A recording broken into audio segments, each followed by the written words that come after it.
Oke, memang Nil tahu diberkati. Tadi di Teams nggak bisa. Kemarin Ibu online dengan Semi di Surabaya, SMP Gloria juga. Ngadat-ngadat lama sekali. Tapi tadi pas di ruang guru record bagus. Oke, Nil, selamat siang. Ya, semangat ya, biarpun di jam-jam terakhir. Ya, tahu. Semangat dong. Goalnya apa kalian? Tidak remedial ulangan fisika itu. Iya, kamu nggak capek tak remedial terus? Iyalah, udah difasilitasi, ada di review kembali, ulangan cuma satu poin, masa remit terus? Siapa sama yang udah remit? Yang masih belum remit siapa? Yo, lo.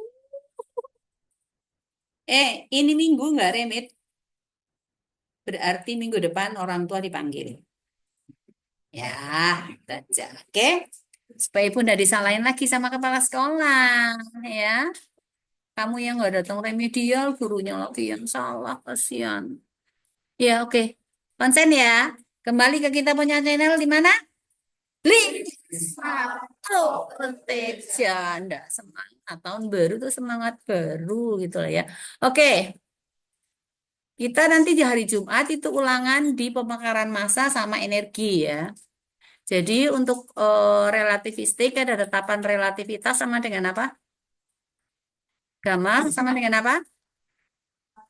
Satu dibagi akar dari satu dikurang V kuadrat per C kuadrat. Lalu massa relativistik lebih besar atau lebih kecil dari massa diam? Jawab. Kamu laki-laki yuk bercermin, bawain cermin kayak cewek aja gitu. Ibu aja yang cewek nggak bawa cermin mana-mana. Iya, oke. Nah, massa relativistik lebih besar atau lebih kecil dari massa diam, Jo? Ayo, lebih besar. Oke. Iya. Terus gamma hasilnya lebih besar atau lebih kecil? Satu, Jo? Tuhan Yesus tolong. Oh, lebih besar. Apa yang besar? Oh, gamma. Gamma lebih besar dari satu. Nah, supaya M lebih besar dari M0 dengan gamma lebih besar satu, maka rumusnya M0, M itu apa, Adriel? Supaya M lebih besar daripada M0, gammanya lebih besar satu. Lalu rumusnya M itu sama dengan apa? Apakah M0 kali gamma ataukah M0 bagi gamma? Supaya lebih besar daripada M0, M-nya. MM kali apa? Kali atau bagi? Lu tinggal pilih aja kali atau bagi. Oh, bagi. Oh, dibagi dengan gamma katanya. Betul atau betul? Betul. Siapa yang bilang betul? Siapa yang bilang betul tadi? Jojo lagi. Aduh. Iya, dibagi gamma betul atau betul? Salah. Iya. Nah, ini kalau gamma lebih besar satu, M dibagi sesuatu yang lebih besar daripada satu, masa hasilnya lebih besar daripada M0? Salah nih ya, tetapi M kalau ndak kali berarti apa? Kalau ndak bagi berarti apa? Kali ini M0 dikali gamma, maka hasilnya M akan lebih besar daripada M0 ya. Oke, ingat ya. Ingat. Ingat Adriel?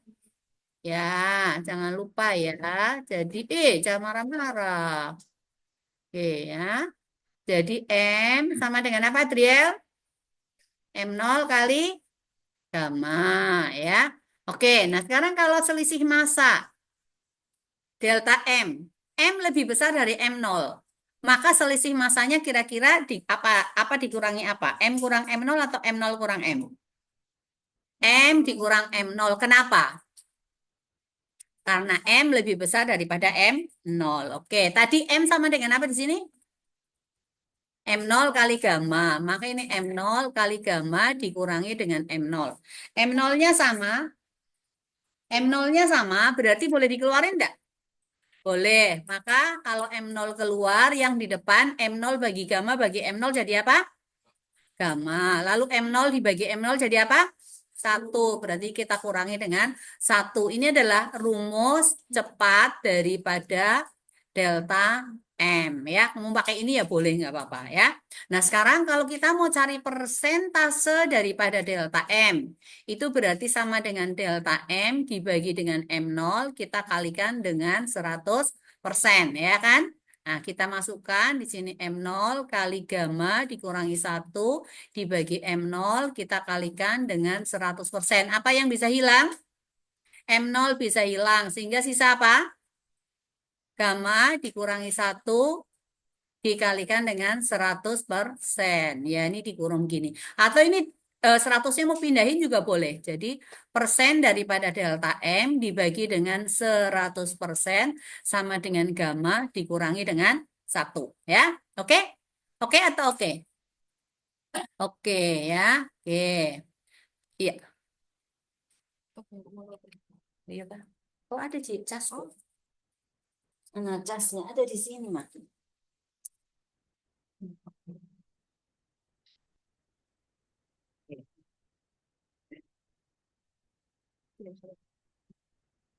Pelin memang moy.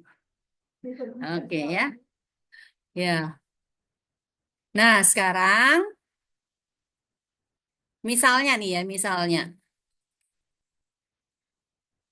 Misalnya delta M-nya mau berapa persen? Ayo pilih angka. Nih, di sini, sini. Pilih angka berapa persen? 30. Oke, delta M 30%. Lalu ditanyakan berapakah kecepatan? Kalau diketahui delta M dalam persen itu biasa yang ditanyakan adalah kecepatannya. Masuk, Ci. Oke. Ya, sama hang lagi.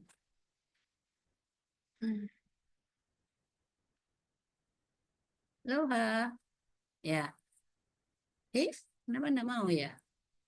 Oke, sama dengan titik-titik gitu ya. Nah, kamu ingat tadi delta M rumusnya apa? Delta M persennya, ya ini kan persen, dalam persen. Berarti sama dengan apa?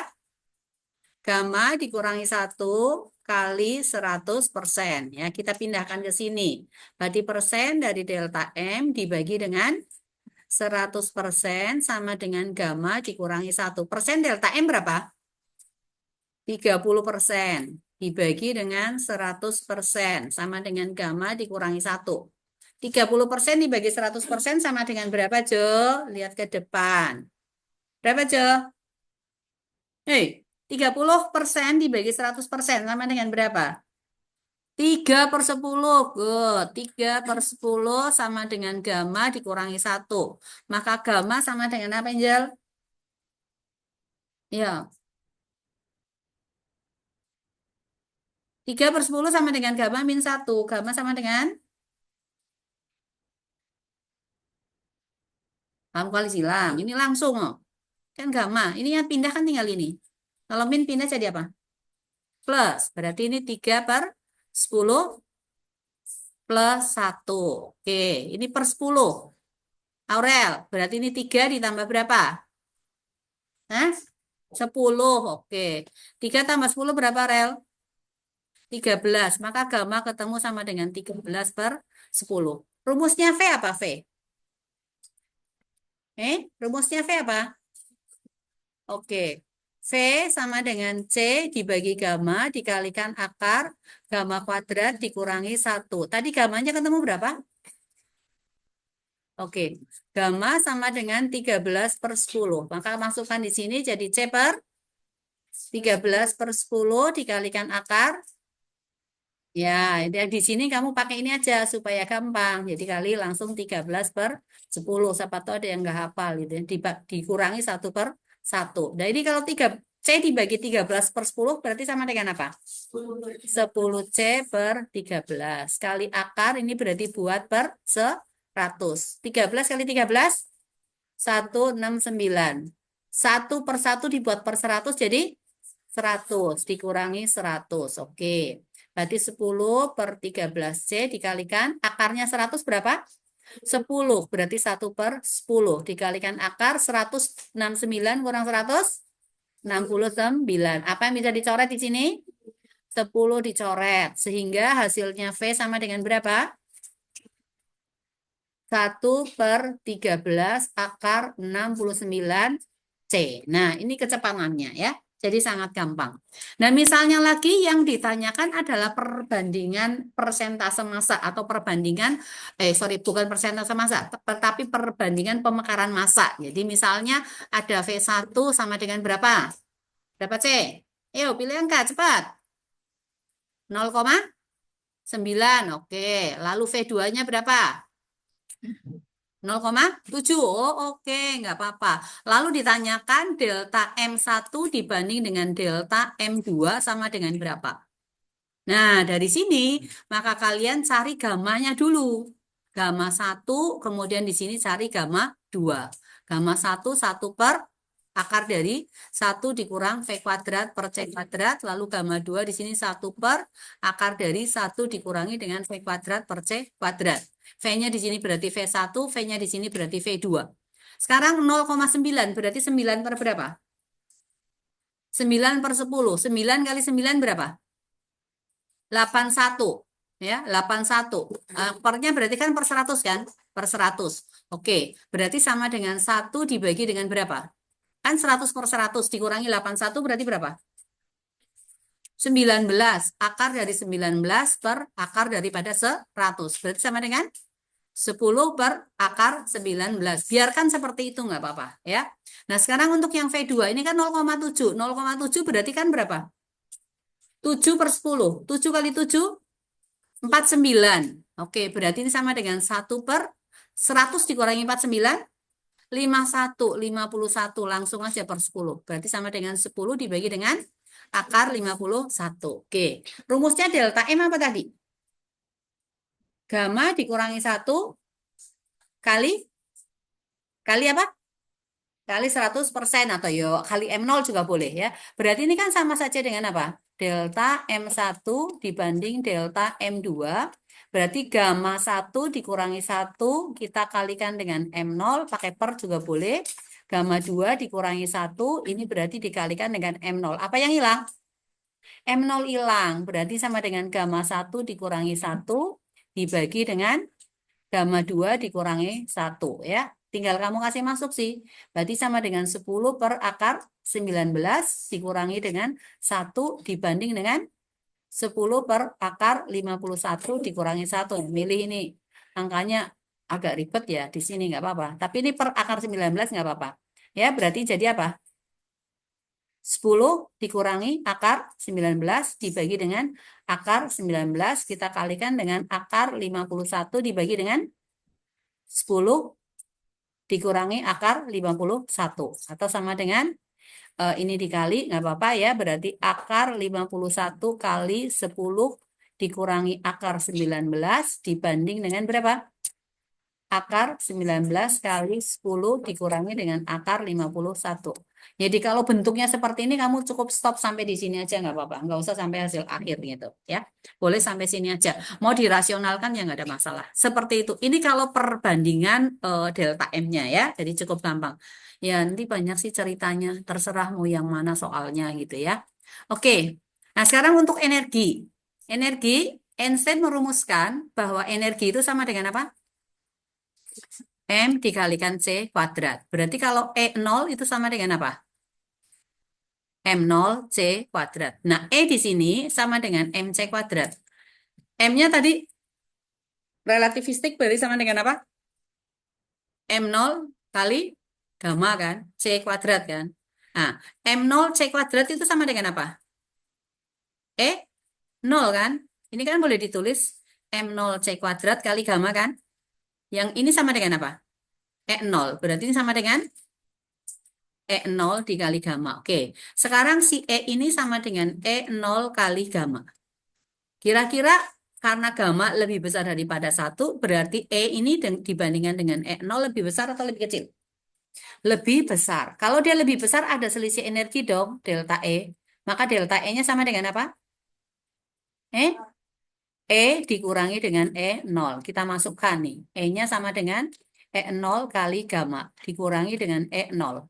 E0 kali E0, dengan E0 boleh keluar enggak? Boleh. Maka ini E0 dikalikan gamma dikurangi dengan 1. Identik dengan delta M tadi ya. Kalau kamu perhatikan tadi delta M sama dengan apa? Gamma dikurangi 1 dikalikan dengan M0 kan. Lalu kalau E0 itu kan sama dengan apa? M0 C kuadrat gamma dikurangi 1 kan. Jadi ini M0 kali gamma dikurangi 1 C kuadrat. Ini sama dengan apa? Delta M. Boleh juga ini sama dengan apa? Delta MC kuadrat. Ya, bisa juga. Nah, ini tentang energi. Nah, selisih energi ini itu adalah energi kinetiknya. Karena partikelnya kan bergerak. Jadi, delta E itu sama saja dengan energi kinetik. Maka ini juga sama dengan gamma dikurangi 1 dikalikan dengan E0 ya, seperti itu. Nah, sekarang misalnya ada suatu benda bergerak dengan kecepatan berapa? Ayo, berapa? Kayaknya. Kalau bukan 0,6 pasti 0,8 supaya yang gampang gitu ya. Mau berapa? 0,6 atau 0,8? 0,8. Oke, 0,8. Lalu ditanyakan berapakah besar energi kinetiknya. Kemudian persen daripada delta E-nya sama dengan berapa? Atau persentase energi kinetik juga boleh, nggak ada masalah ya.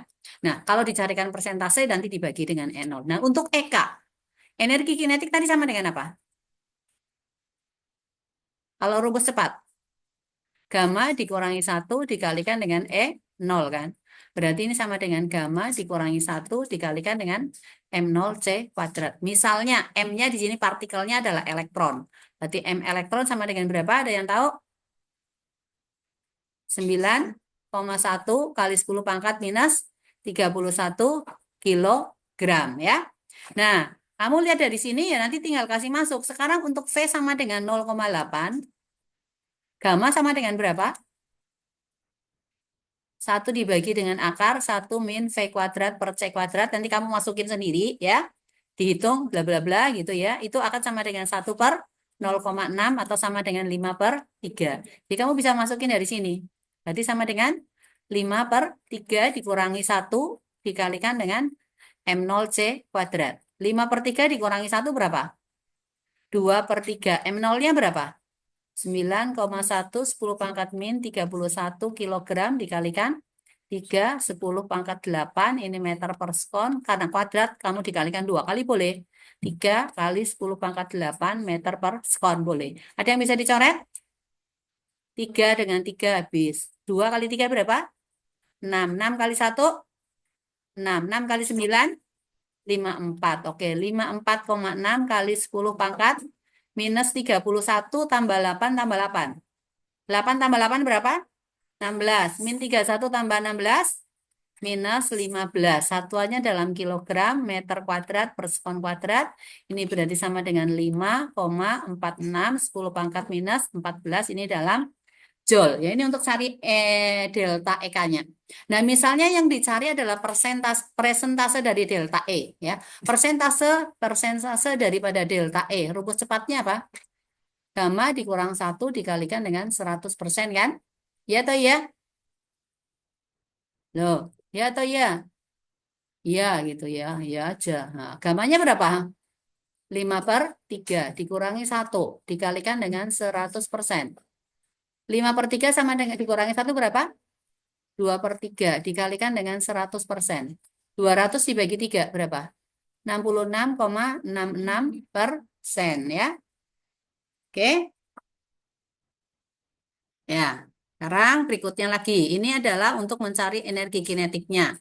Nah, sekarang misalnya nih, energi kinetik sama dengan berapa persen? Terserah kalian. Berapa rel? Sebut angka, 25. Oke, 25%. Sebaiknya ini diubah ke pecahan biasa ya, boleh.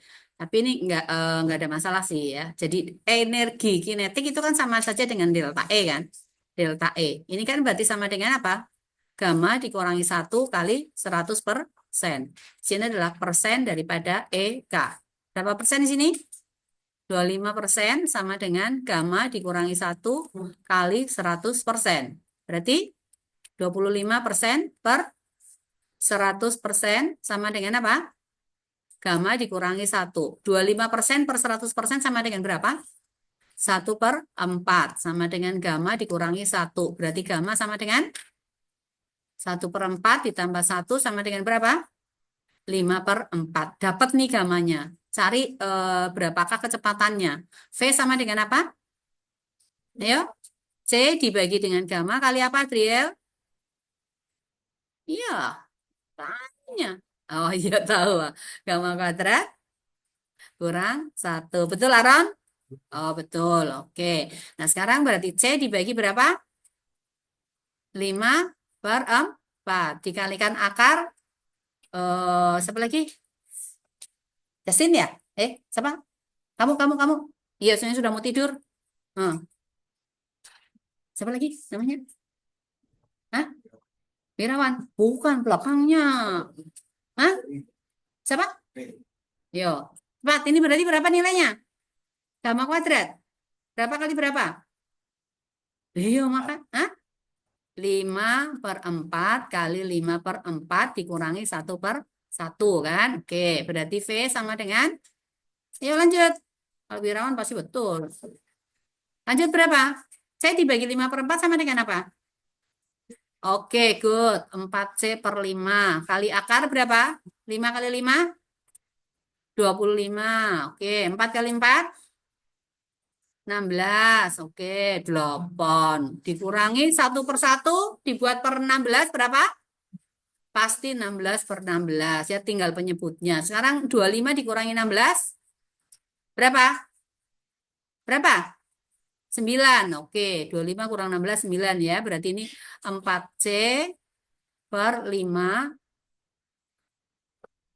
4C/5 dikalikan akar 9/16. Akar 9/16 berapa? 3/4. Berarti V sama dengan 4/5C kali 3/4. Apa yang hilang? 4. Jadi sisa 3/5C. 3/5C. 3 dibagi 5 berapa? 0,6C ya. Seperti itu ya. Jadi cukup gampang. Nah, nanti kalau misalnya yang ditanyakan itu adalah perbandingan energi kinetiknya atau delta E-nya. Misalnya yang V1-nya mau berapa? 0, berapa? 0,6C. V2-nya berapa? Hah? 0,8. Yo, udah nggak apa-apa. Dari sini gamma 1 ketemu berapa? 1/0,8 berarti 5/4. Tapi enggak boleh langsung gini loh ya, kalau ulangan ya. Mesti ditulis jalan ceritanya. Di sini gamma 2 berapa? 5/3. So, untuk delta E tadi apa? Gamma dikurang 1 kali 100%. Jadi kalau EK1 berarti sama dengan gamma 1 kurang 1 kali 100%. Kalau EK2 berarti gamma 2 dikurangi 1 ya. Kita kalikan dengan 100%. Jadi kalau EK2 dibanding dengan EK1, maka sama dengan gamma 2 kurang 1 kali 100% dibagi dengan gamma 1 dikurangi 1 kali 100%. Apa yang bisa hilang? 100-nya bisa hilang. Oke, gamma 2 berapa? 5/3 dikurang 1 dibagi 5/4 dikurang 1. Sama dengan ini sini 2/3 dibagi 1/4. Sama dengan 2/3 kali 4/1. Jadi sama dengan berapa? 8/3. Maka sama dengan 8 dibanding 3. Begitu ya? Bisa ya? Kira-kira seperti itulah. Jadi kalau kamu bisa kerjain ini semua ya bisa. Nanti kamu lihat lagi di rekaman yang khusus untuk membahas ini. Oke? Siap? Siap. Siap nggak siap ya? Harus siap. Gitu. Oke. Ibu akan stop share dulu untuk yang ini. Kemudian kita share yang baru. Kita masuk di bab 10 ya. Bab 10 di reaksi teori atom. Oke, tentang teori atom. Kamu kan udah belajar dari SMP tuh. Ya, udah belajar dari SMP teori atom. Nah, sekarang siapa yang mencetuskan kata-kata pertama tentang atom? Apa? Siapa? Coba. Ayo. Kenapa white flour ini?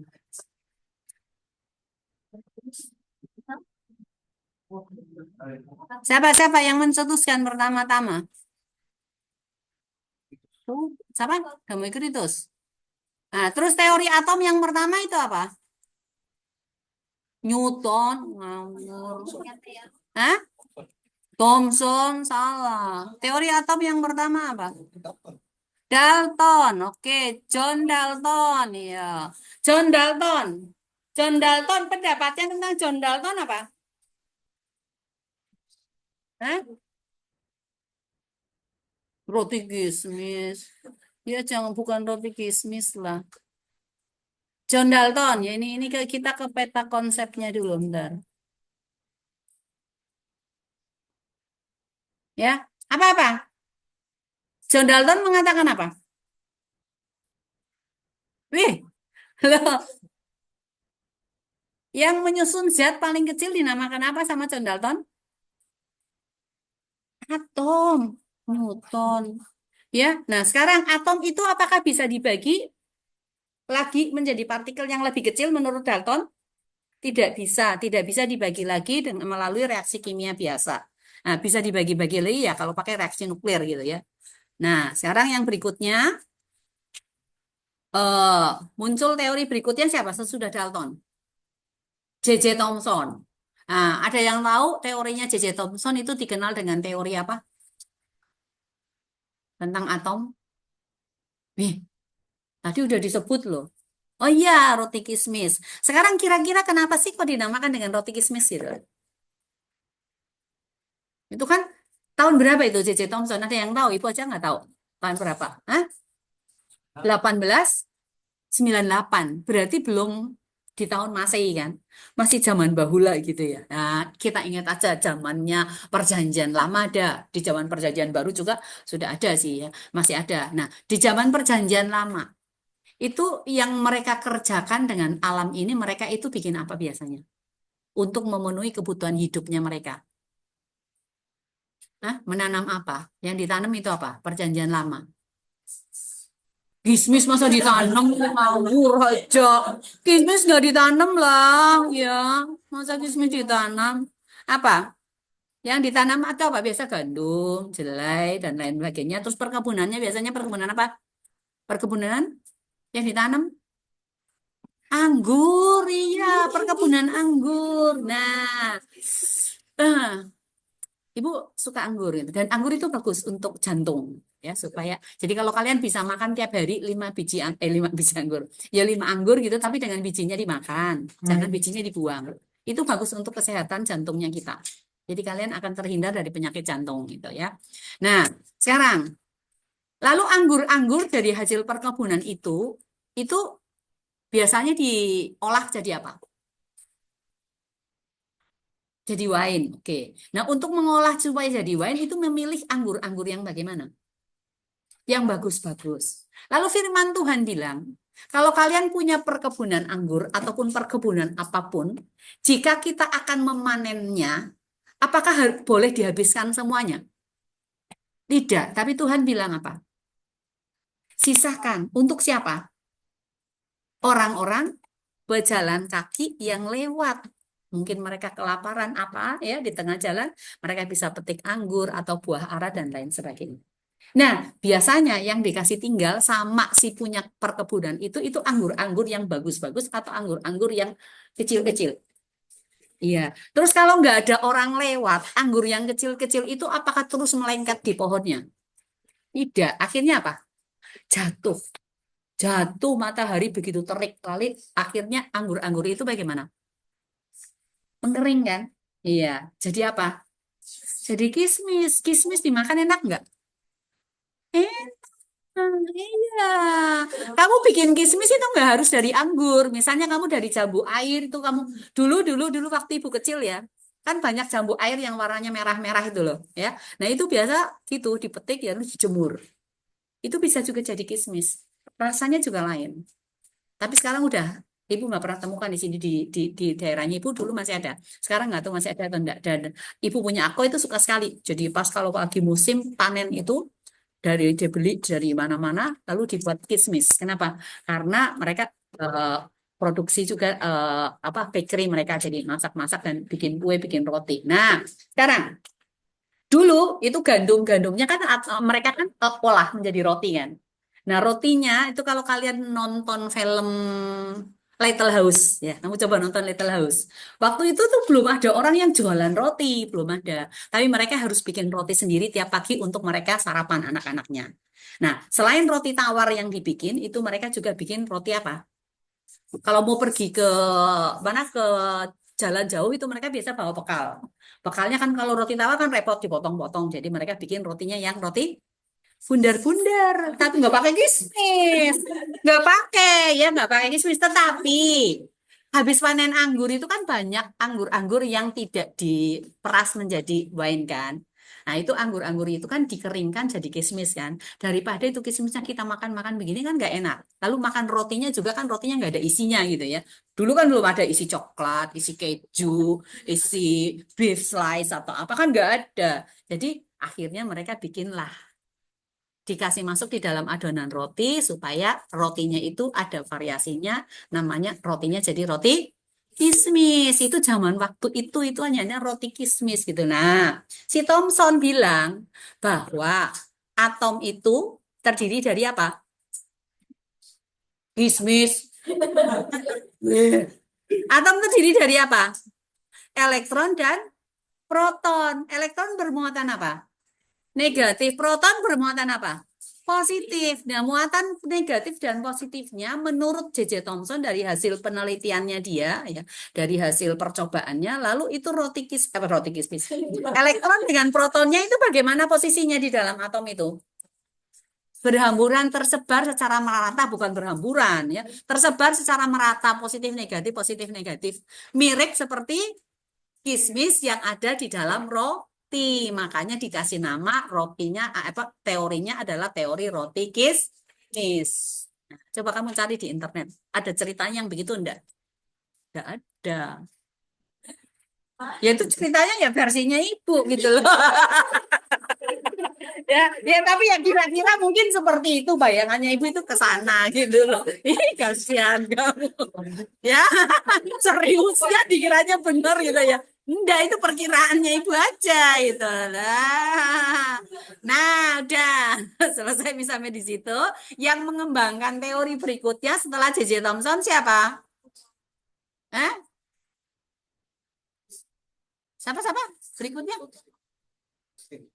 Terus teori yang berikutnya setelah J.J. Thomson. Teorinya siapa? Rutherford, ya. Si Rutherford bilang apa? Dia melakukan percobaan dengan menggunakan tabung lucutan itu ya. Nah, Rutherford bilang bahwa atom itu memiliki bagian yang paling keras di bagian tengah itu namanya apa? Inti atom ya, inti atom. Ya, di dalam inti atom itu terdapat proton itu bermuatan positif menurut menurut si siapa namanya? Rutherford itu. Nanti kamu pelajari percobaannya Rutherford. Kenapa dia bisa sampai menyimpulkan itu? Nah, kemudian di sekitar atom itu ada muatan-muatan negatif dari hasil percobaan yang dilakukan itu menggunakan tabung lucutan juga. Nah, protonnya bermuatan positif, elektronnya itu menurut Rutherford itu bergerak mengelilingi inti atom. Tetapi dia bergerak muter-muter terus ya. Itu katanya sambil melepaskan energi. Nah, kalau sambil melepaskan energi berarti makin dalam, makin berkurang, makin berkurang, makin berkurang. Nanti akhirnya kan akan bergabung dengan inti atomnya kan. Nah, ternyata tapi kan kenyataannya tidak. Nah, itulah berikutnya muncul lagi, mengadakan penelitian lagi. Habis Rutherford siapa? Eh? Siapa yang dipakai sampai sekarang teorinya? Niels Bohr ya, oke Bohr ya. Bohr ya, Niels Bohr itu menyatakan bahwa elektron-elektron itu bergerak mengelilingi inti atom tetapi dia tidak melepaskan energi, tetap pada lintasannya masing-masing. Nah, lintasan elektron dari yang paling dalam itu kita kenal dengan namanya lintasan apa? Kulit apa? Yang paling dalam? Kimia. Kulit atom yang paling besar. Yang paling dalam kulit apa? Apa? SPDF itu kan subkulit. Kulit apa? Kulit? Aduh, lah gimana nih kimianya nih? Kulit K. Oh, Inani keke. Kulit K ditempati oleh berapa elektron? Dua. Habis kulit K apa? L ditempati berapa elektron? Masa? Enam. Lu tebak-tebakan nanti ibu tanyakan sama Bu Siska itu. Masa anak Nil bilang kulit L ditempati oleh 4 elektron, ada yang bilang 6 elektron. Berapa? 8. Lalu kulit KLM, N, KM, MM berapa? KLM 16. Ya, berikutnya berapa lagi? 32 dan seterusnya dan seterusnya ya. Oke, mulai dari 2 pangkat 1, terus 2 pangkat berapa? 3, 2 pangkat 3 ya dan seterusnya pokoknya itu. Nah, itu ya.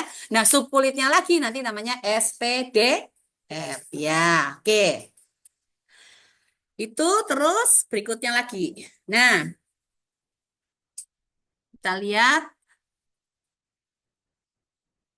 Oh, ya, yang ini ya. Nah, yang menyusun inti atom tadi apa? Apa yang menyusun inti atom? Proton dengan neutron. Kemudian apa itu kestabilan inti? Kapan inti itu dikatakan stabil? Jumlah proton dengan jumlah elektron sama. Dia tidak bermuatan, tidak radioaktif. Kalau tidak stabil berarti dia itu nanti radioaktif dan dia harus meluru, meluru, meluru sampai intinya itu menjadi atomnya menjadi stabil ya atau netral begitu ya, netral, tidak bermuatan gitu. Nah, netral. Nah, kalau netral itu berarti jumlah apa yang sama? Elektron dengan proton. Tetapi kalau jumlah elektron dengan proton tidak sama berarti atom itu menjadi hah? Bermuatan. Listrik statis itu loh bermuatan. Nah, bermuatan. Muatan itu ada berapa jenis? Dua, yaitu apa?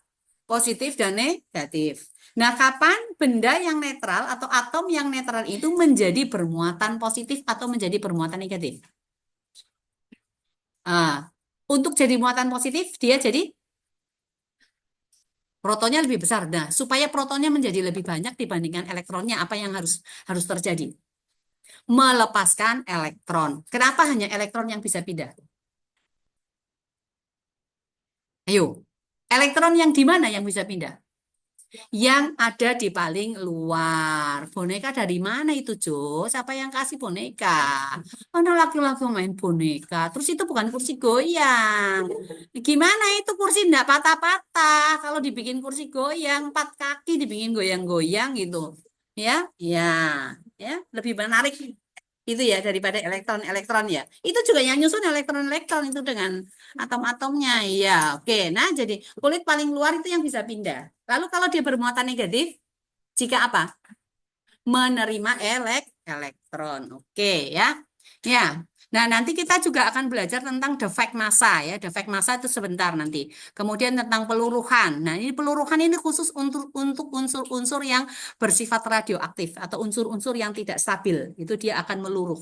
Dan itu akan berbahaya. Kenapa? Dia melepaskan partikel-partikel ya.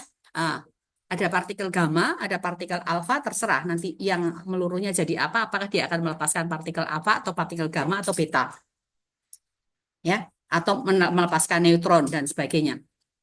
Yang paling gawat itu kalau dia melepaskan partikel gamma. Kenapa? Partikel gamma radiasinya bagaimana? Kamu udah belajar itu kemarin di spektrum gelombang elektromagnetik. Paling tinggi radiasinya dia bisa menembus lapisan timbal sebesar 3 mm. Ya, jadi sangat bahaya sekali gamma itu. Dia bisa merusak apa?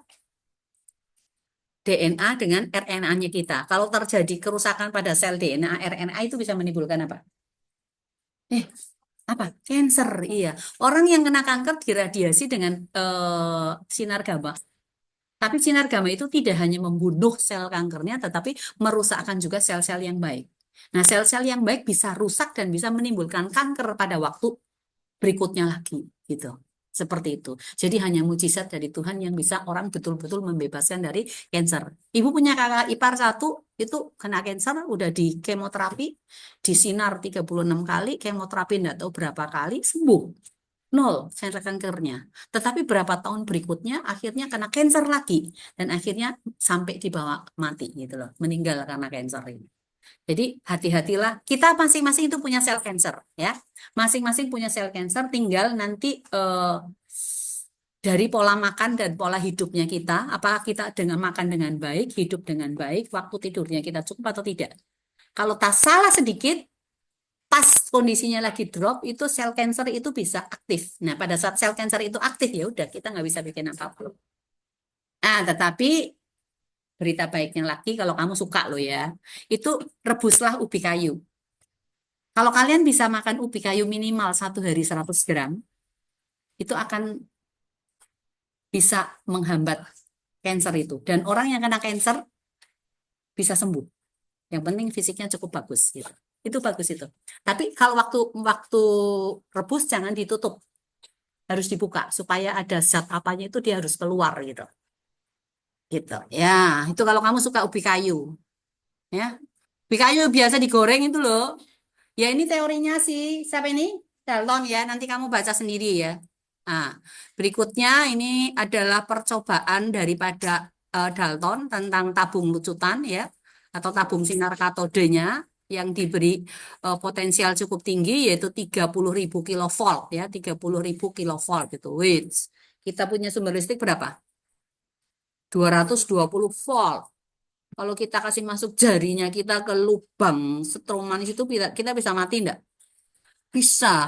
Lalu apalagi kalau kita kena ini yang 30 kilovolt, berarti 30.000 volt. Wah, langsung gosong itu ya, enggak pakai berteriak. Ya.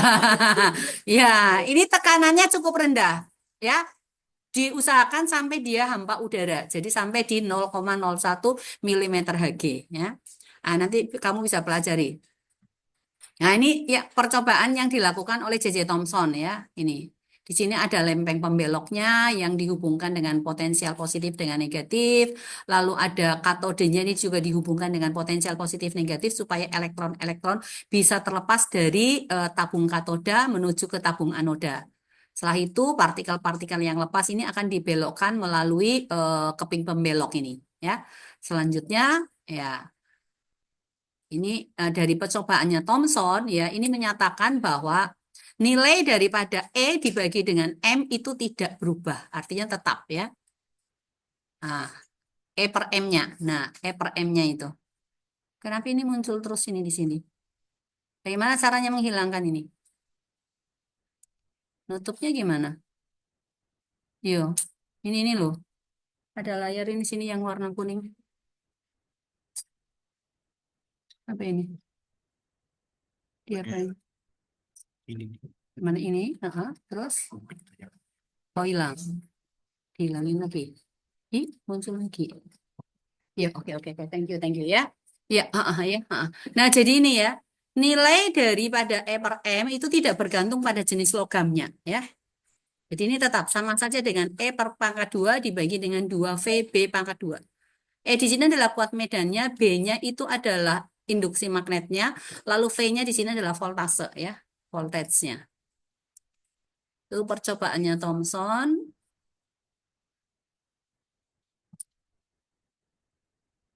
Kenapa tidak berubah? Oke, nah ini teorinya Thomson disebut dengan teori kismis. Jadi ini tersebar merata ini ya, tersebar merata di seluruh bagian daripada atom. Nah, lalu percobaan berikutnya ini adalah Robert Millikan. Dia menggunakan percobaan tetes minyak. Jadi tetes minyaknya ini diteteskan dari lubang yang sangat kecil. Kemudian di sini ada 2 buah lempeng ya, lempeng elektroda yang diberi beda potensial negatif dan positif. Nah, ternyata tetes minyak milikannya itu akan masuk ke dalam sini dan berhenti di tengah-tengah. Tidak bergerak turun lagi. Itu artinya apa? Terjadi keseimbangan. Benda kalau ada di permukaan bumi, itu akan mengalami apa? Mengalami apa? Gaya gravitasi. Lalu kalau partikel itu ada di antara 2 buah medan listrik, juga dia akan mengalami gaya listrik. Ya, mengalami gaya listrik E dikalikan dengan Q itu ya. Nah, sekarang karena dia diam berarti terjadi keseimbangan. Ini ada apa teleskopnya, kemudian ada sumber cahayanya untuk melihat pergerakan daripada tetes minyak ini. Nah, dari percobaannya Millikan ini mendapatkan bahwa QE itu adalah besar gaya listriknya, lalu Mg itu adalah gaya gravitasi itu sama besarnya. Nah, jadi sekarang Q-nya ini nggak tahu berapa banyak elektron, jadi N dikalikan E ya. Nah, kita mau cari berapa banyaknya elektronnya nanti dari hasil percobaan kalau kita melakukan percobaan ini. Sehingga kita mendapatkan bahwa N per E itu sama dengan Mg dibagi E. Nah, N-nya itu mulai angka 1, 2, dan seterusnya. Nah, sekarang ini adalah massa tetes minyak milikan ya dapat dihitung dengan menggunakan rumus ini. V0 dibagi dengan V1 sama dengan Mg dibagi E dikurangi dengan Mg. Nah, jadi di sini muatan atau Q-nya itu merupakan kelipatan bulat daripada daripada E ya. Nah, atau N dikalikan E. N-nya mulai 1, 2, 3, dan seterusnya. Dari percobaan ini akhirnya milikan itu mendapatkan besarnya E. E ini adalah muatan daripada elektron. Satu elektron. Itu besar muatannya adalah 1,6 kali 10 pangkat min 19 kolom. Ya. Kemudian massa elektronnya sama dengan 9,1 kali 10 pangkat min 31 kilogram. Itu yang dipakai sampai hari ini. Ya. Ini jadi percobaannya. Siapa Lenovo? Nanti lama-lama kamu mimpi dulu ya. Iya, kasih turun tangannya ya, semangat gitu, semangat ya. Ibu aja semangat gitu ya. Jadi dari hasil percobaannya milikan itu ya. Nah, ini model atom Rutherford ini percobaan yang dilakukan oleh Rutherford ini ya. Nanti kamu pelajari sendiri. Nah, ini Rutherford itu menyatakan 3 kesimpulan. Ini. Jadi ini kan dia menggunakan partikel alfa. Partikel alfa ada yang diteruskan, ada yang dibelokkan, kemudian ada yang dipantulkan kembali. Ya, yang dipantulkan kembali itu yang di tengah-tengah ini mantul kembali. Oh, jadi akhirnya si Rutherford mengambil kesimpulan bahwa bagian yang paling keras itu yang mantulkan kembali, ditolak berarti kan ya, dipantulkan kembali, itu muatannya bermuatan positif. Karena partikel alfa itu bermuatan positif. Ya, ini Rutherford. Nah, berikutnya lagi ini tentang setnya ya, ini nomor atom itu sama saja dengan jumlah proton atau jumlah elektron ini untuk unsur yang stabil ya. Nah, lalu muncullah Bohr. Si Bohr ini melakukan percobaan ya, dia mendapatkan bahwa eh, spektrum pada atom hidrogen itu berbentuk paket-paket energi ini ya. Nah, ini ada untuk deret Balmer punya ya, deret Balmer. Model atom Rutherford ini tidak dapat menjelaskan spektrum atom hidrogen. Ini tidak bisa, ini kelemahan daripada Rutherford punya ya. Nah, spektrum atom hidrogen ini panjang gelombangnya ya sama dengan 364,6 nm ya nanometer. Nano itu 10 pangkat berapa? Min 9 ya dikalikan n kuadrat dibagi n kuadrat dikurangi dengan 2 pangkat 2. Nah, ini dinyatakan Balmer untuk deret Balmer 1 per lambda, lambda itu panjang gelombang sama dengan R dikalikan 1 per 2 kuadrat dikurangi 1 per n kuadrat. Di mana R itu adalah tetapan Rydberg ya, tetapan Rydberg. Nanti dicari tetapannya berapa, Ibu udah hafal tetapannya.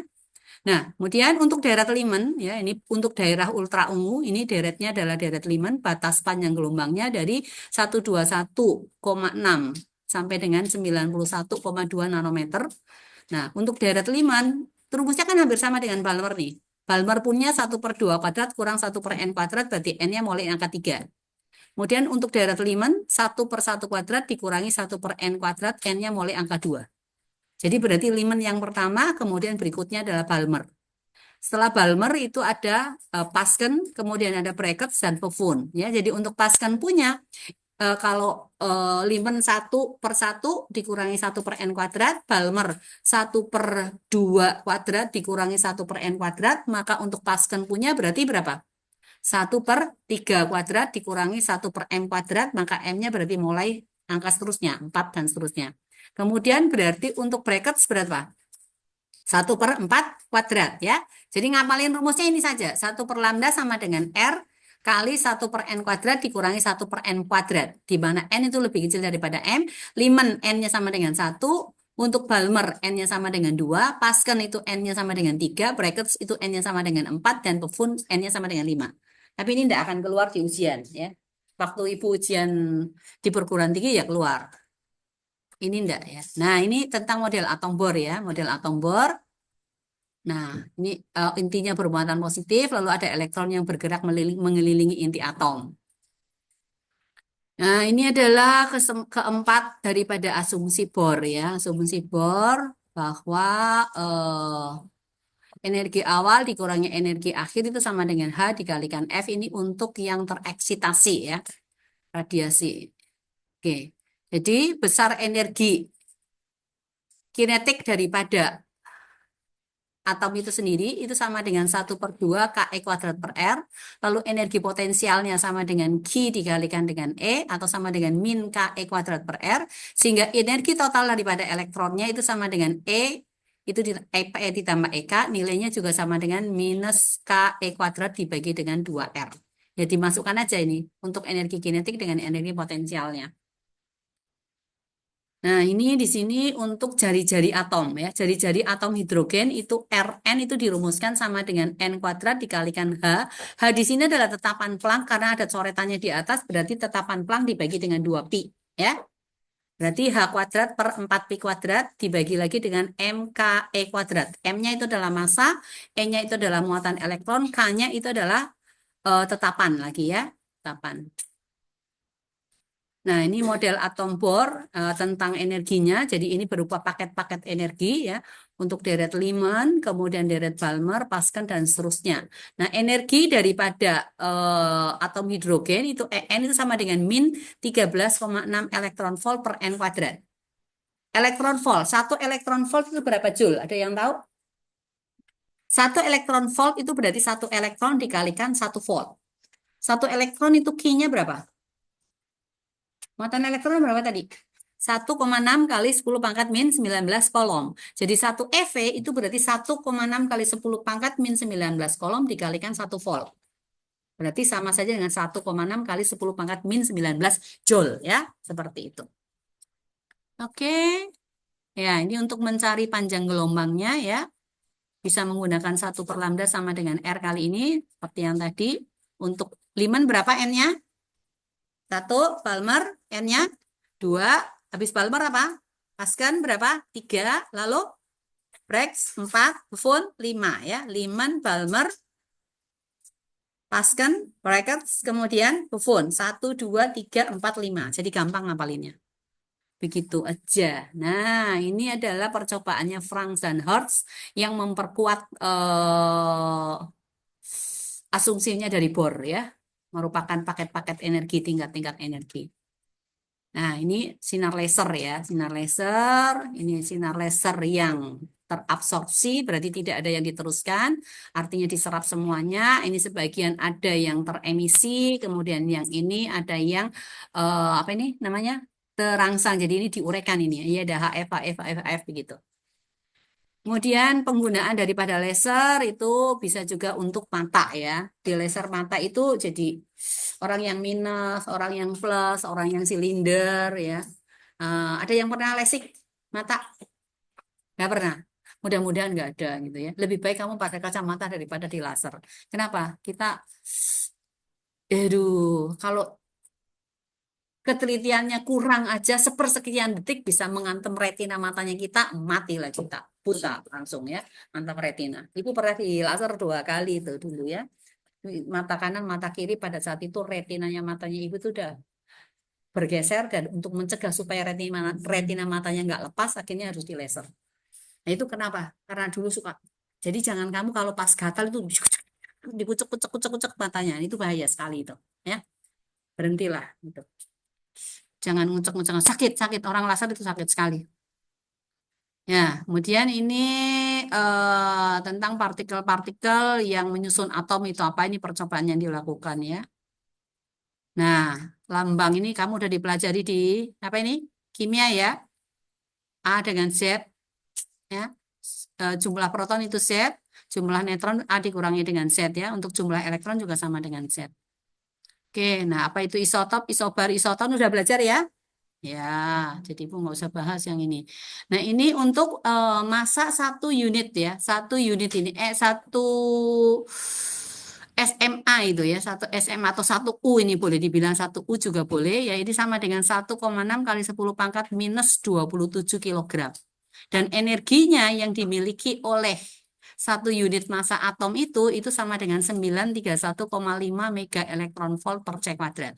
Di mana C-nya itu sama dengan 3 kali 10 pangkat 8 meter per sekon ini untuk cahaya di ruang hampa atau di vakum punya.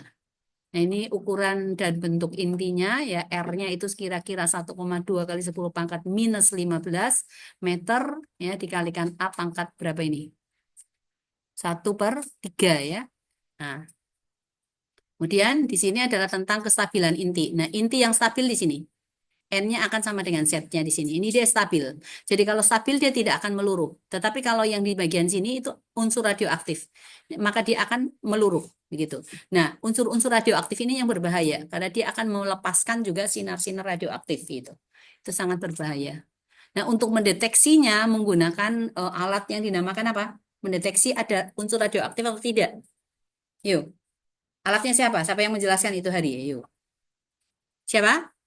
Geiger Muller ya, Geiger Muller itu menggunakan alat pencacah. Nah, berikutnya ini kita akan masuk di masa defek ya, masa defek untuk mencari berapakah energi ikatnya. Nah, energi ikat inti atom ya, ini itu delta E sama dengan delta M C kuadrat. Ini rumusnya Einstein. Nah, bagaimana cara mencari delta M-nya? Delta M-nya, kita kalau ada satu atom itu kan memiliki jumlah elektron berapa, jumlah proton berapa ya. Nah, jumlah neutronnya berapa, massa proton dan neutron kan jelas. Jadi di sini contohnya ini ada helium. Helium 42. Berarti elektronnya sama dengan berapa? Berapa elektronnya? Kalau 42? 2. Neutronnya berapa? 4 dikurangi 2 berapa? 2 juga. Lalu protonnya berapa? Protonnya 2. Nah, di sini misalnya ini massa defek inti daripada He42 itu adalah 0,03378 U sehingga energi ikat ini sama dengan berapa? Jadi kalau massa defeknya udah dikasih tahu untuk mencari berapakah energi ikatnya, kamu tinggal kalikan dengan 931,5 mega elektron volt gitu ya. Nah, seperti itu. Itu untuk mencarinya. Oke. Berikutnya lagi ini beberapa sifat atom. Nah, kembali ke teori atom. Teori atom Bohr itu kalau atomnya itu berelektron banyak ya, maka dia tidak bisa menjelaskan. Dia tidak bisa menjelaskan spektrum atom yang berelektron banyak. Dan Bohr punya juga tidak bisa menjelaskan efek Zeeman. Nah, makanya muncul ahli berikutnya lagi dan muncul teori yang berikutnya adalah teori apa? Kuantum ya, teori kuantum itu. Makanya mendapatkan tetapan Planck itu H itu adalah tetapan Planck di mana tetapan Planck itu besarnya berapa? Ada yang tahu tetapan Planck H 6,65 kali 10 pangkat minus 34 ya itu. H dikalikan F di efek fotolistrik kan udah toh? Efek fotolistrik ya. Nah, ini ada lagi gejala radioaktivitas untuk fluoresensi ya. Ini adalah gejala suatu benda yang memancarkan cahaya yang berbeda ketika menerima cahaya dari luar ya. Itu fluorescence. Ada juga yang namanya fosforesensi. Fosforesensi itu kalau dia dalam keadaan ada cahaya, dia menyerap cahayanya. Tetapi begitu dalam keadaan gelap, maka dia akan memancarkan cahaya yang diterima kembali. Itu adalah peristiwa fosforesensi. Nah, kalian biasa lihat sekarang saklar-saklar kan udah ada ya. Ada saklar-saklar pada saat keadaan gelap, kamu masuk ke dalam ruangan, kamu bisa lihat saklarnya enggak? Saklar-saklar yang model sekarang loh. Bisa lihat enggak? Bisa lihat. Nah, kalau saklar ini kita nggak bisa lihat, tetapi kalau saklar yang fosforesensi itu bisa. Seperti atau biasanya ada gantungan kunci, rosario, ya. Itu ada yang menggunakan bahan yang bisa berfosforesensi. Dulu juga kita pernah punya ada gelang apa Sion Cup ya, itu juga bisa menyala gitu ya. Sebetulnya bukan bisa menyala sih, tetapi apa dia bisa memancarkan cahaya kembali. Nah, ngomong-ngomong tentang fosforesensi, Ibu pernah mendiamkan anaknya dari ibu kos gitu loh. Dia itu, ya ibu kan udah tahu peristiwa fosforesensi. Dia panggil namanya Nini. Rosa, Rosa, Rosa, sini dulu. Kenapa? Sini loh, sini, sini, sini, sini. Lampunya dimatiin. Terus dia, itu udah tuh, Rosario aku menyala. bercahaya. Itu kalau saya semakin lama pakai berdoa, itu rosarionya semakin terang nyalanya. Jadi ibu ya bilang, oh ya ya ya, ya udah kalau gitu kamu rajin-rajinlah berdoa. Saya bilang gitu. Padahal sebetulnya bukan karena itu, ya, bukan karena itu. Karena mungkin cahayanya cukup terang waktu tidak ada hujan, ya, makanya dia bisa menyala lebih terang. Karena apa? Dia menyerap cahaya lebih banyak, menyerap energi lebih banyak. Jadi pada saat lampu digelapkan, maka dia akan memancarkan cahaya lagi. Tetapi cahayanya itu juga akan habis. Kalau energinya yang dipancarkan sudah habis, ya habis. Jadi bukan karena dipakai berdoa lalu lalu rosarionya menyala, enggak. Karena dia memang mengandung zat yang bisa berfosforesensi itu, ya. Tapi ya ibu sampai hari ini ibu nggak kasih tahu sih. Ibu udah ketemu lagi. Nanti kalau ibu ketemu lagi dia ya nanti ibu akan kasih tahu. Sebetulnya itu adalah peristiwa perpendaran itu. Nah ini untuk sinar radioaktif itu ada sinar alfa, beta, dan gamma ya. Nah ini dilepaskan dari kotak timbel ya. Kotak timbelnya ini radium ya. Ini ada radium di dalam di sini. Kemudian dia melepaskan partikel. Lalu di sini itu ada plat foto nih. Ada plat foto ya. Ini ada induksi magnet. Jadi ada magnet di sini. Magnetnya itu adalah masuk ke bidang kertas. Jadi kalau B-nya masuk, maka partikel alfa itu akan dibelokkan ke kanan. Kemudian partikel beta itu akan dibelokkan ke kiri, sedangkan sinar gamma itu akan lurus. Ini membuktikan apa? Bahwa partikel gamma itu tidak bisa dibelokkan oleh medan magnet. Jadi kuat sekali, itu dia tidak bisa dibelokkan. Tapi alfa dan beta itu masih bisa dibelokkan oleh medan magnet. Jadi kalau B-nya masuk, induksi magnetnya masuk ya. Jadi kalau sini utara, ini selatan, berarti dari utara ke selatan berarti turun ke bawah sini kan. Begini, maka alfa akan belok ke sana, maka beta belok ke sini, gamanya akan lurus gitu ya. Oke, itu. Nah ini alat pencacah sinar radioaktif. Ini si Geiger-Müller ini ya, makanya pencacahnya dinamakan dengan pencacah Geiger-Müller. Gitu, Geiger-Müller. Nah ini ya, daya tembus dari sinar radioaktif alfa, beta, dan gamma. Kertas itu nggak bisa ditembus oleh alfa, tetapi beta masih bisa nembus. Aluminium sebesar 3 mili, ketebalan 3 mili, itu nggak bisa ditembus oleh sinar beta. Tetapi gamma masih bisa nembus. Timbal 3 mili, gamma masih bisa nembus. Hanya saja intensitasnya memang berkurang. Kekuatannya melemah begitu ya. Jadi kalau kamu tidak mau terkena radiasi sinar gamma di tempat yang ada radioaktif, maka kamu harus menggunakan baju timbal setebal-tebalnya gitu loh. Berat sekali itu ya. Sedang kamu pakai baju berbulu aja itu ya, itu udah cukup berat ya. Apalagi kalau bajunya kamu terbuat dari timbel, jalan-jalan, dan tahu berapa kilo itu ya, untuk seluruh tubuhmu itu. Nah itu pun masih bisa terradiasi ya oleh sinar gamma. Jadi sinar gamma ini sangat berbahaya. Makanya apa? Pada saat orang kemoterapi ya, itu orang suster itu nggak boleh berada di dalam ruangan kemoterapi. Jadi hanya pasien saja yang berada di dalam ruang kemoterapi. Nggak bisa susternya ada di situ. Kenapa? Karena bisa terradiasi gitu.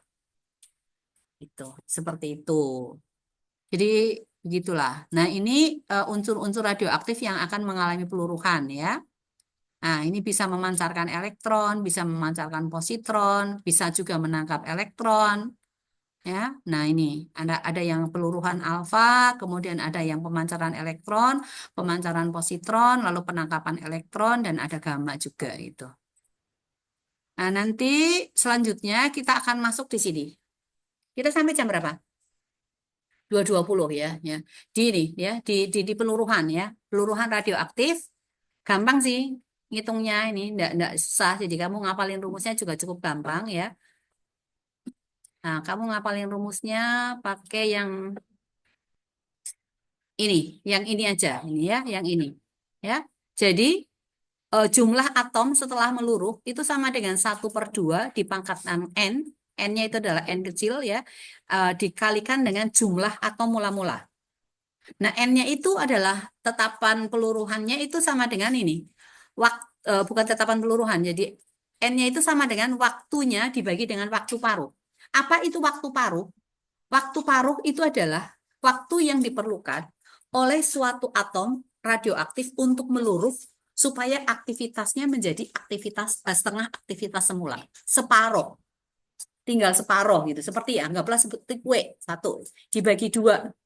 Nah, hilang setengah kan? Nah, untuk menghilangkan setengah itu membutuhkan waktu namanya waktu paruh T setengah itu. Jadi sisa setengah, aktivitasnya setengah, masanya menjadi setengah masa mula-mula. Jumlah atomnya menjadi setengah dari jumlah atom mula-mula. Itu namanya waktunya yang diperlukan adalah waktu paruh. Nanti kalau meluluh lagi, hilang lagi setengahnya. Setengah dari setengah berapa? Seperempat. Lalu hilang lagi setengah dari seperempat, berarti sisa berapa? 1/8. Berarti itu merupakan kelipatan daripada 1/2. Ya. Jadi nanti Ibu akan bahas secara khusus untuk yang ini ya. Nah, ini yang penting kamu tahu dulu ini. Tetapan peluruhan itu lambda ya. Tetapan peluruhan lambda itu sama dengan apa? T setengah itu sama dengan len 2 dibagi dengan lambda. Len 2 itu nilainya adalah 0,693. Jadi langsung ngapalin aja bahwa T setengah sama dengan 0,693 dibagi lambda. Atau kalau kita cari tetapan peluruhan lambda, berarti sama dengan 0,693 dibagi T1/2 ya.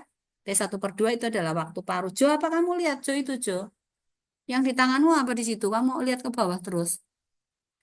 Yes, cocok. Ya, lalu ini, ya ini unsur radioaktif kalau melewati suatu bahan dengan ketebalan X, maka aktivitasnya itu akan berkurang. Intensitasnya akan berkurang juga ini ya. Nah, ini intensitas awal, ini adalah intensitas akhir setelah melewati bahan ini. I itu dirumuskan sama dengan I0 dikalikan E pangkat minus mu dikalikan dengan X. X-nya adalah ketebalannya. Jadi misalnya melewati tembok, udah lewati tembok itu sinarnya dengan intensitas tertentu, berarti di sana adalah I, di sini adalah I0 gitu. Rumusnya ini ya. Lalu ini tentang satuan-satuannya ya. Satu rad itu adalah jumlah radiasi yang meningkatkan energi 1 kilogram material. Penyerapnya itu adalah 1 × 10⁻². Satu rad itu nilainya sama dengan 10⁻²/kilogram. Nah, satu rad ini sama saja dengan 0,01 Gay.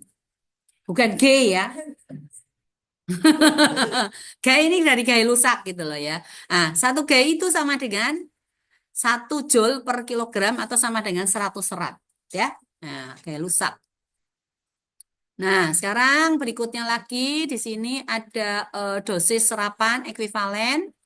H ini dalam SV, kemudian D ini dalam Gay dikalikan dengan Ki ya. Nah, Q-nya ini adalah lambangnya ya, lambangnya Q itu tentang ini, faktor kualitas atau RBE ya. Relatif Biologic Effectiveness ya. Nah, yang ini adalah ini alatnya Geiger-Müller ya, alatnya Geiger-Müller. Ya, ini tentang kamar kabut ya, kamar kabut Wilson ini. Ini menyelidiki apa? Sinar alfa, beta, dan gamma. Jadi ini ada uap air di sini, ada uap di situ. Kemudian dilewati sinar gamma, dilewati sinar beta, ini alfa, beta, gamma. Jejak yang ditimbulkan ini dari kabut itu ini akan mengembun bentuknya seperti ini. Ini untuk gamma itu paling kacau, ya. Berarti ini daya energinya itu besar sekali gitu loh. Nah, yang ini adalah tentang peluruhan, ya. Prinsip kerjanya ini ionisasi gas, kemudian ada ionisasi atom emulsi, efek fotolistrik, dan seterusnya. Ini kamu akan pelajari kalau kamu belajar tentang mekanika kuantum. Nah, ini radiasi-radiasi yang terjadi di alam. Cuma ini data ini diambil lama sekali nih ya. Jadi radiasi di dalam alam ini tuh terjadi radiasi. Radiasi itu banyak sekali itu. Ya, banyak sekali radiasi. Nah, ini nih. Ini DNA yang belum rusak. Ya. Belum rusak ini DNA-nya. Disinari, kena radiasi, rusak. Nah, ini terpecah nih. Nah, ini kalau berkembang bebas itu akan menjadikan sel kanker gitu. Gitu. Ya. Nah, ini bahayanya ya. Jadi kalau dosis ekuivalennya itu kurang dari 0,1 itu nggak ngefek gitu. Tapi kalau terus-terusan ya pasti ngefek. Nah, kalau 0,1 sampai 2 itu mengarah ke kanker. 2 sampai 10 itu sakit radiasi akut bisa langsung mati itu. Lebih dari 10 pasti mati itu, pasti mati. Ya kecuali ada mujizat gitu. Tuhan datang lalu membangkitkan kembali. Nah, ini tentang proteksi terhadap radiasi ya ini. Ini orang yang mau diradiasi ini. Layarnya itu dibaliknya itu terbuat dari kaca timbel gitu. Karena timbul itu paling paling meredam aktivitas radiasi. Oke, nanti berikutnya lagi kita bahas tentang reaksi inti ya. Nanti yang berikutnya lagi tentang defek massa dan berikutnya. Ternyata nggak bisa selesai satu pertemuan. Sebenarnya kalau langsung ke intinya langsung bisa selesai sih. Ya, oke. Ya, sampai sini dulu aja. Ya. Jadi nanti kita akan belajar di berikutnya itu tentang massa defek, energi ikat inti dengan energi fusi sama energi fisi. Ya. Fusi fisi itu adalah energi reaksi inti ya. Contohnya ya terjadi di matahari sampai hari ini. Ada reaksi fisi dan fusi. Oke, see you. Belajar untuk hari Jumat ya. Kapan kita libur ya, Ran?